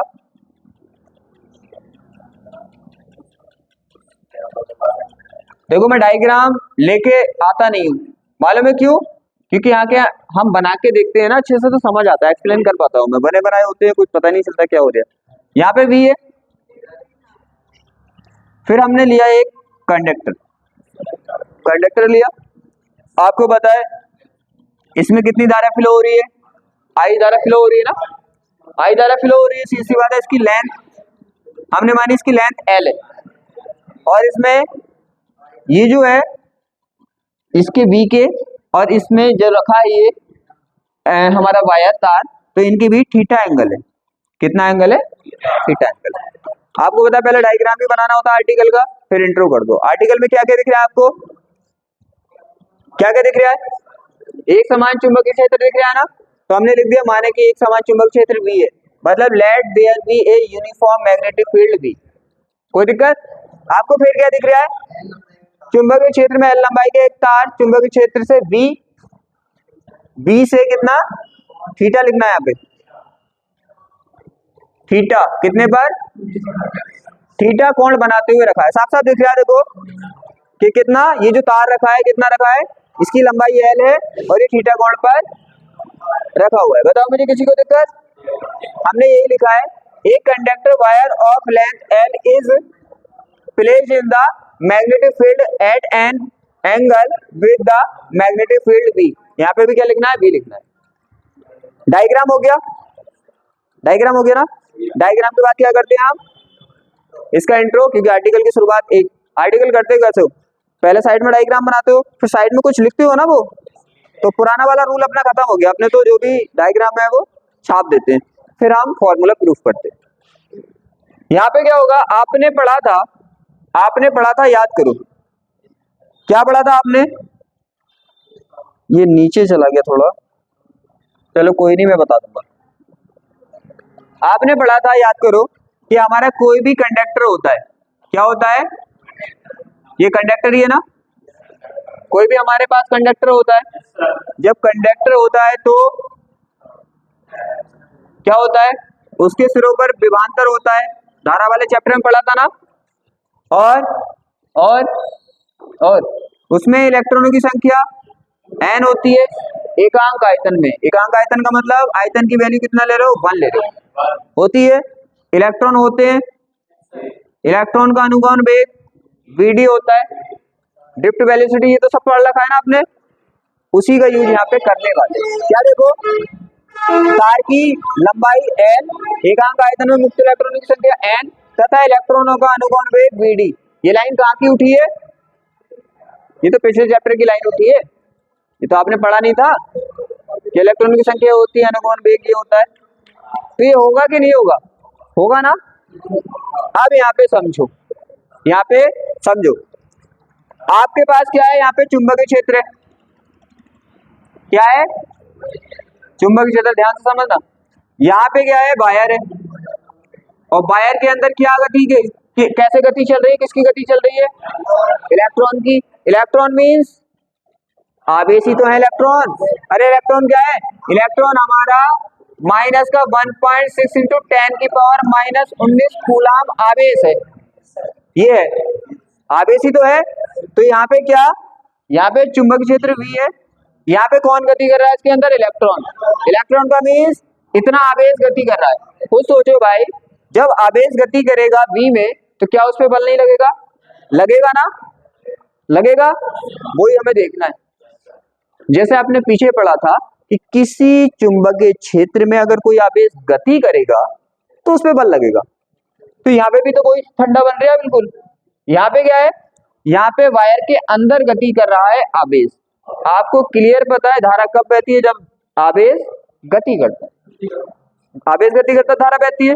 और आपको क्लियर पता है कि आवेश इलेक्ट्रॉन क्या है, आपको पता है ना कि इलेक्ट्रॉन गति करेगा तो धारा बहेगी। इलेक्ट्रॉन क्या है, माइनस का 1.6 इंटू 10 की पावर माइनस 19 कूलाम आवेश ही तो है। तो इसका मतलब वायर के अंदर आवेश गति करता है, और जब आवेश गति करता है तो इस पे बल भी लगेगा। कोई दिक्कत नहीं ना, तो हमने लिख दिया ये। तो अभी समझ आ गया, अब कर लोगे आराम से। तो हर इलेक्ट्रॉन पे क्या लगेगा, हर इलेक्ट्रॉन पे बल लगेगा ना, तो जितने इलेक्ट्रॉन होंगे सब पे बल लगेगा। तो हम एक इलेक्ट्रॉन का बल निकाल सकते हैं और हम सबका भी निकाल सकते हैं, खुद आर्टिकल बन जाएगा। पहले हम किसका निकालेंगे, एक इलेक्ट्रॉन पे कितना बल लग रहा है, फिर हम निकालेंगे टोटल कितने होंगे इसमें, उन पे कितना बल लगेगा, फाइनल बल आ जाएगा। खुद सोचो, एक माने एक स्टूडेंट है, उसके नंबर आए 480, तो मैं पूछूं इतने स्टूडेंट है, इन सबके नंबर कितने आए, तो आप बता सकते हो, मल्टीप्लाई कर दोगे। तो पहले हम निकालेंगे एक इलेक्ट्रॉन पे लगने वाला बल, फिर हम निकाल देंगे पूरे वायर के अंदर जितने भी इलेक्ट्रॉन होंगे उन पे बल। बात खत्म। हमें यही तो देखना था कि इसमें कितना बल लग रहा है, जो हमारी वायर है, कंडक्टर है। ये हो गया इंट्रो। डायग्राम समझ आया कि नहीं, रीजन क्या चलने वाला वो समझ आया कि नहीं, क्या निकालने वाले, इलेक्ट्रॉन पे लगने वाला बल, जितने भी हैं सब अंदर, पहले एक पे फिर टोटल पे। ये हो गया। ये तो हमने क्या लिखी है, जानकारी के लिए लिखा है, चाहो तो लिख सकते हो, चाहो तो इंट्रो करो और आगे बढ़ जाओ, इंट्रो करो और आगे बढ़ जाओ। मेरे आइडिया से ऐसा करना, आप इंट्रो, ये डायग्राम बनाया, उन्हें ज्यादा, हाँ ज्यादा प्रिंट हो गया, मुझे छोटा करना है इसे। आपने डायग्राम बनाया, इंट्रो दिया, इंट्रो के आगे मैं जो कर रहा हूँ वो करना बस, ठीक है। आप देखो क्या, इसे लेफ्ट कर दो, हम इसे शॉर्ट में लिख देंगे, ये करके। हाँ एक बार ध्यान से देख लो करना है कैसे। आपको ये करना है, ये करना है, और इसका इंट्रो करना है आगे। अब जो मैं बोलूं वहां से करना है, इसको लेफ्ट कर देना है, लाइन नहीं बढ़ेंगी फालतू में। देखो यहाँ पे इंट्रो करने के बाद आपको आना है यहाँ पे, ये है ना, 1 सेकंड में 2 सेकंड में नहीं करना, ये नहीं करना, आपको करना है एक इलेक्ट्रॉन पे लगने वाला बल। इसे आप लेफ्ट कर दो, क्या कर दो, इसे लेफ्ट कर दो, आपका टाइम वेस्ट होगा फालतू में। इसे सिंपल में देखो हम कैसे करते हैं, क्या लिखोगे आप, एक यहां से करते हैं, एक इलेक्ट्रॉन पर लगने वाला बल। पहले आप एक इलेक्ट्रॉन पर लगने वाला बल निकाल दोगे। अब बल निकालते कैसे हो, F is equal to Q V B sine theta, ऐसे निकालते हो ना। अब आपको पता है, आपको पता है, अब यहाँ पे आ जाओ, देखो यहाँ पे v इस डायरेक्शन में है और इलेक्ट्रॉन का वेग किधर डायरेक्शन में होगा, अरे इलेक्ट्रॉन का वेग इस डायरेक्शन में ही होगा ना, इलेक्ट्रॉन का वेग किस डायरेक्शन में है, इस डायरेक्शन में। तो इलेक्ट्रॉन के वेग और इस v में कितना एंगल हुआ, थीटा। अरे कुछ सोचो भाई, इलेक्ट्रॉन तार के अंदर, वायर के अंदर चलेगा, चलेगा ना, तो जितना एंगल वायर और क्षेत्र के अंदर होगा इतना ही तो इलेक्ट्रॉन के वेग के अंदर होगा, क्योंकि ये वायर इस तरह से, तो इलेक्ट्रॉन भी इस तरह से चलेगा, तो दोनों के एंगल जितना वायर में होगा इतना ही थीटा होगा। बात समझ आ गई, आप कर देंगे अपने। देखो यहाँ पे लेते हैं चार्ज, किसके लिए निकाल लो आप, एक इलेक्ट्रॉन के लिए, और एक इलेक्ट्रॉन पे चार्ज कितना होता है, E, तो क्या आएगा, E। वेग कितना होता है इलेक्ट्रॉन का, ड्रिफ्ट वेलोसिटी Vd, तो वेग क्लियर। ये फॉर्मूला ये बताता है भाई, देखो समझो यहाँ पे, ये फॉर्मूला क्या बताता है, ये फॉर्मूला बताता है अगर किसी पे आपको मैग्नेटिक फोर्स निकालना है तो यहाँ पे तो उसका आवेश रख दो, यहाँ पे उसका वेग रख दो, यहाँ पे उसका चुंबकीय क्षेत्र रख दो, यहाँ पे कोण रख दो। वही तो कर रहे हैं हम भाई। इसका आवेश कितना होता है E, इसका वेग कितना होता है VD, VD होता है ना, और V और साइन थीटा। एक इलेक्ट्रॉन पे आ गया ना। अब निकालना हमें तार में जितने भी इलेक्ट्रॉन है, टोटल इलेक्ट्रॉन उस पर निकालना है ना। अब देखो यहाँ पे एक बेसिक नॉलेज जो आपने पहले पढ़ी थी वो समझो कि ये कितने है, ये है एकांक आयतन में। एकांक आयतन का मीन्स जब V की वैल्यू 1 है तो इलेक्ट्रॉन n है। अब मैं पूछूं पूरे तार में कितने होंगे, पूरे वायर में कितने होंगे, तो वायर का क्या करो आप, वायर का आयतन बता दो। आयतन कैसे निकालते हैं, देखो इसका पहला क्षेत्रफल आप पढ़ चुके हैं, धारा वाले चैप्टर में ये होता है, और इसकी लेंथ कितनी है L है, तो इसका आयतन कितना आएगा AL। क्या AL नहीं आएगा, बताओ क्या AL नहीं आएगा, आएगा ना, आएगा, बहुत बढ़िया AL आ गया। अब मुझे बताओ V का मान जब 1 है, आयतन एकांक है, तो इलेक्ट्रॉनों की संख्या n, और आयतन AL है तो इलेक्ट्रॉनों की संख्या AL से मल्टीप्लाई। खुद सोचो, जैसे आयतन 1 है तो इलेक्ट्रॉनों की संख्या 3 है, और आयतन कितना कर दिया 4 कर दिया, तो बताना इलेक्ट्रॉनों की संख्या कितनी होगी, 12 नहीं होगी। अरे मल्टीप्लाई करके नहीं निकालोगे बच्चे, ही हो बिल्कुल 12 होगी ना। तो कैसे निकालते हैं आप, मल्टीप्लाई करके, तो जितना भी है उसकी मल्टीप्लाई कर दो। तो 1 में कितनी है n, तो AL में कितनी होगी, AL से मल्टीप्लाई हो जाएगी, तो इलेक्ट्रॉनों का नंबर कितना आएगा पूरे तार में, कितना NaL आएगा कि नहीं आएगा। अब हम निकालें टोटल चार्ज कितना आएगा, क्योंकि हमें क्या निकालना है, हमें निकालना है चालक तार पर लगने वाला कुल बल, लगने वाला कुल बल। जब आप लगने वाला कुल बल निकालोगे, क्या निकालोगे, कुल बल निकालोगे, तो यहाँ पे क्या लेना पड़ेगा आपको, कुल आवेश, कुल आवेश लेना पड़ेगा ना। यहाँ पे तो इलेक्ट्रॉन का वेग तो वही रहेगा VD, और यहाँ पे V भी रहेगा, साइन थीटा भी वही रहेगा, तो आपको कुल आवेश चाहिए। अब देखो पहले आप एक इलेक्ट्रॉन के लिए निकाल लेते तो एक इलेक्ट्रॉन का चार्ज लगा रहे थे, अब सब इलेक्ट्रॉन के लिए निकाल रहे हो तो सब इलेक्ट्रॉन का चार्ज लगाना पड़ेगा। तो साइड में मैं चार्ज निकालना बता रहा हूँ कैसे निकालोगे। तो ये तो इलेक्ट्रॉनों की संख्या हो गई। अब चार्ज कैसे निकालते हैं, पहले चैप्टर में याद करो, इसी से चार्ज निकालते हैं, Q is equal to NE। कैसे नहीं निकालते, तो N कितना है हमारा NaL और E, तो क्या हो जाएगा NaLE, तो चार्ज आ जाएगा ये। बस Q लगा के ये करना है और अपना काम खत्म। तो F कितना होगा, क्या होगा भाई, Q की जगह क्या आएगा NaLE, क्या आएगा NaLE, और वेग कितना है इसका BD, V साइन।